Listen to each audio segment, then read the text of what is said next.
बिस्मिल्लाहिर्रहमानिर्रहीम। अस्सलामुअलैकुम। उम्मीद है जी आप खैरियत से होंगे। और हमने स्टार्ट किया हुआ है सेकेंड ईयर, क्योंकि फर्स्ट ईयर की क्लास तो प्रमोट हो चुकी हुई है अब सेकेंड ईयर में, तो उसको हम पढ़ रहे हैं। आज का जो हमारा आर्टिकल है, the article name is gradient of potential.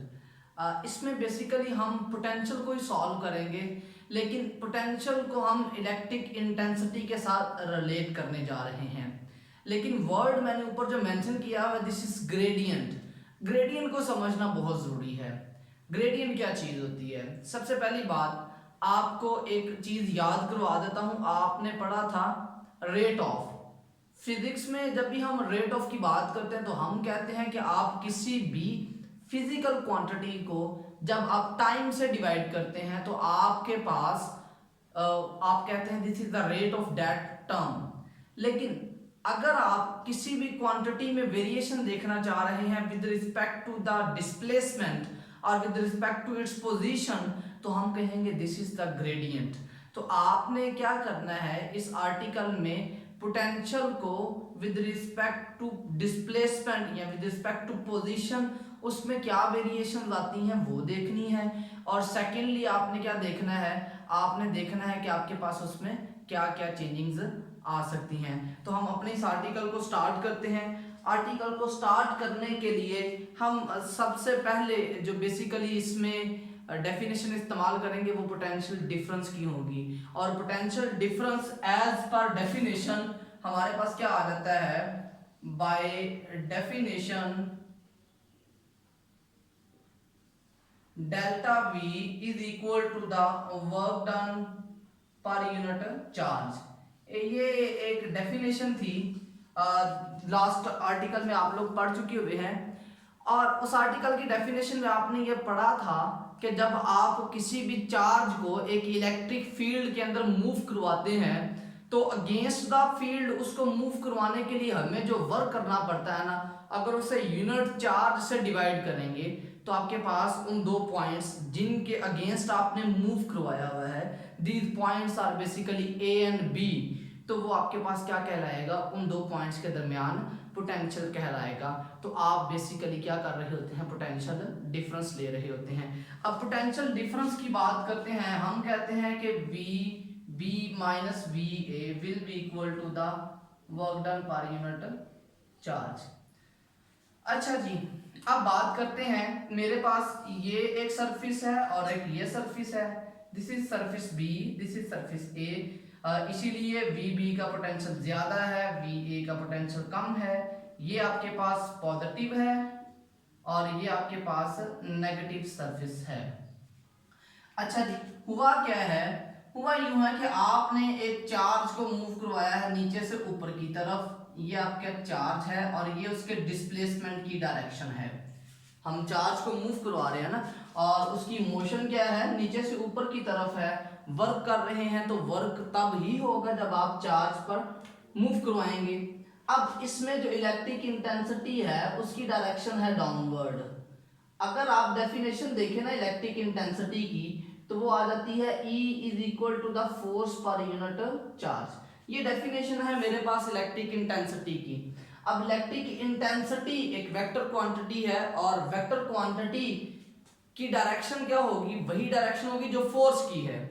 अब चूंकि इलेक्ट्रिक इंटेंसिटी ऊपर से नीचे की तरफ है तो फोर्स की डायरेक्शन भी क्या होगी, ऊपर से नीचे की तरफ होगी, क्योंकि चार्ज आपके पास क्या है, एक स्केलर क्वांटिटी है। इसका मतलब क्या हुआ, इसका मतलब ये हुआ जी, मेरे पास force and displacement are anti parallel to each others. पहली बात जो मैंने यहां पर आइडेंटिफाई की है वो ये है कि फोर्स और डिस्प्लेसमेंट जो है वो दोनों एक दूसरे के एंटी पैरेलल आ जाते हैं। और वो कैसे हमने आइडेंटिफाई किया है, उसके आइडेंटिफाई करने का बहुत सिंपल मेथड हमने देखा।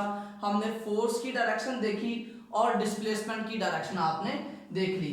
अच्छा जी, अब वर्क की बात करते हैं। वर्क आपके पास आ जाता है WAV is equal to the F dot D और F D cos of theta, और थीटा आपके पास आ जाता है 180 डिग्री। तो इसका मतलब आपके पास जो वर्क आ जाएगा नेगेटिव ऑफ एफ डी आ जाएगा। ये नेगेटिव साइन जो है दिस इज इंपॉर्टेंट, ये साइन लाने के लिए ही तो मैंने आपको ये बात एक्सप्लेन की है। तो नेगेटिव साइन कैसे आया, क्योंकि इलेक्ट्रिक इंटेंसिटी या फोर्स दोनों की डायरेक्शन एक है और वो डायरेक्शन आपके डिस्प्लेसमेंट के एंटी पैरेलल है। जब दो क्वांटिटीज एक दूसरे के एंटी पैरेलल होती हैं तो हम कहते हैं थीटा जो है वो इस वक्त 180 डिग्री है। अच्छा जी, आप यही वाली वैल्यू इसमें पुट करें तो आपके पास क्या आ जाएगा, W V B minus V A, this is negative F D over Q. अच्छा जी, आपके पास क्या आ जाएगा, negative F D over Q. और यहां से अगर आप देखें तो ये जो वैल्यू बनती है this is the definition of electric intensity, जो कि मैंने ऊपर भी लिखी हुई है। तो आपके पास क्या बचेगा, V B minus V A, this is negative E D. अब यहां से हम एक वैल्यू निकाल लेते हैं और वो वैल्यू आपके पास क्या आ जाती है, the value is delta V is equal to the negative E, और डी की जगह पर मैं लिख रहा हूं डेल्टा आर। डेल्टा आर क्यों लिख रहा हूं, क्योंकि इलेक्ट्रिक फील्ड के अंदर आप चार्ज को इलेक्ट्रोस्टैटिक इक्विलिब्रियम में रखते हुए कभी भी बहुत ज्यादा मूव नहीं करवा सकते। आप नॉर्मली एक स्मॉल डिस्प्लेसमेंट ट्रैवल करवाते हैं, एक छोटा सा डिस्टेंस ट्रैवल करवाते हैं, वो डिस्टेंस आपने डेल्टा आर की टर्म में लिख लिया है। अच्छा जी, एक बात तो ये होगी, अब यहां से एक चीज आपको नजर आएगी कि आपने किया यूं है कि चेंज इन पोटेंशियल को इलेक्ट्रिक इंटेंसिटी से रिलेट कर लिया है। मैंने लेक्चर के बिल्कुल स्टार्ट में कहा था कि हम ग्रेडियंट की बात करेंगे और इसे किसी एक फिजिकल क्वांटिटी के इक्विवेलेंट लिख रहे होंगे। वो फिजिकल क्वांटिटी बहुत इंपॉर्टेंट है इलेक्ट्रिसिटी की टर्म्स में, इलेक्ट्रिक इंटेंसिटी। यहां से अगर आप इलेक्ट्रिक इंटेंसिटी की वैल्यू निकालते हैं, this is negative delta we over delta R. अब यहां पर देखें जी, ये आपके पास आ जाता है change in potential,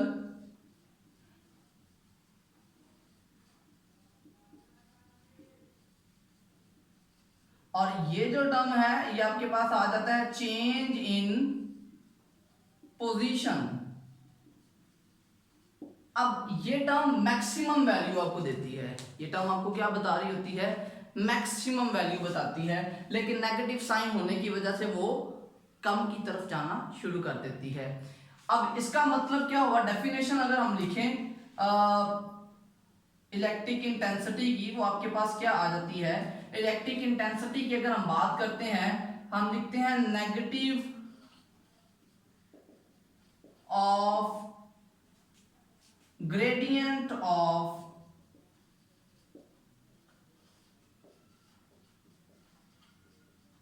potential is known as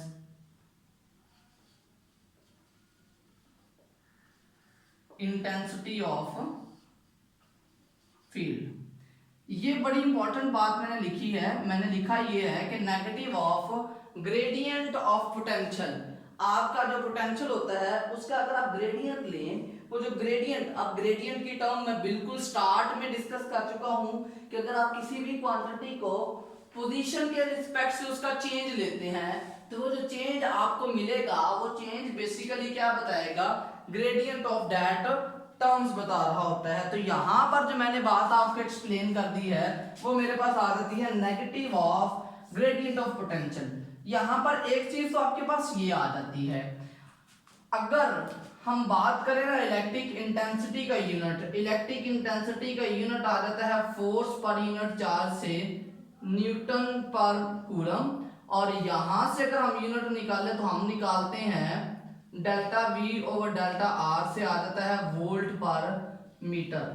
कई जगहों पे ये क्वेश्चन पूछा जाता है कि प्रूफ करें जी ये दोनों यूनिट्स आपके पास सेम होते हैं, कई जगहों पे सवाल पूछा जा सकता है। तो पहला सवाल आपके पास क्या आता है जी, इलेक्ट्रिक इंटेंसिटी का यूनिट न्यूटन पर कूलम है, इलेक्ट्रिक इंटेंसिटी का यूनिट वोल्ट पर मीटर है।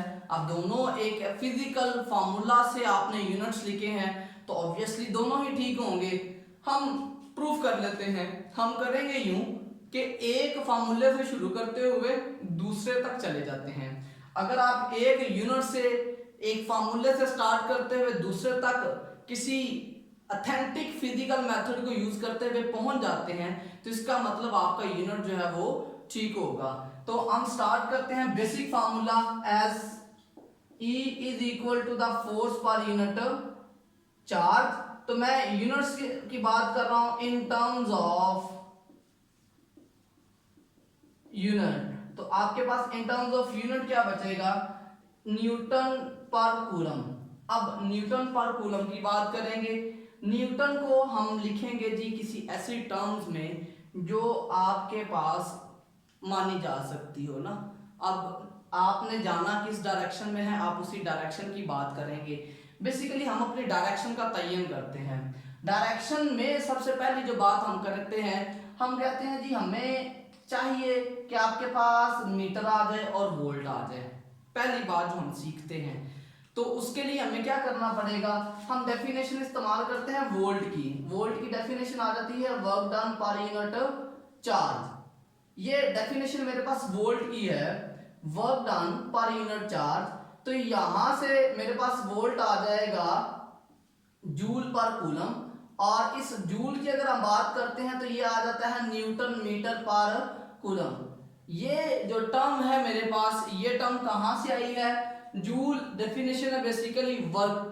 वर्क का यूनिट आपके पास जूल होता है और वो बराबर आ जाता है न्यूटन मीटर के। यहां से अगर हम बात करते हैं तो आपने क्या निकालना है, न्यूटन को सेपरेट करना है।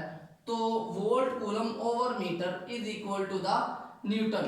तो ये जो वैल्यू न्यूटन की मेरे पास आ गई है ना, इस वैल्यू को मैं सेपरेट कर लेता हूं और सेपरेट करने के बाद इसमें मैंने पुट की वोल्ट कूलम ओवर मीटर, और ये जो कूलम साथ लिखा हुआ था एज इट इज। अब यहां पर देखें जी ये दोनों कैंसिल आउट हो गया, आपके पास क्या बचेगा, वोल्ट पर मीटर। तो मैंने एक जेन्युइन फिजिकल मेथड इस्तेमाल किया है। ये जो दो स्टेप्स मैंने सेपरेट लिखे हैं, you can put it in the this steps as well. आप ये वाले स्टेप्स इन्हीं स्टेप के अंदर लिख सकते हैं, कोई हर्ज वाली बात नहीं है।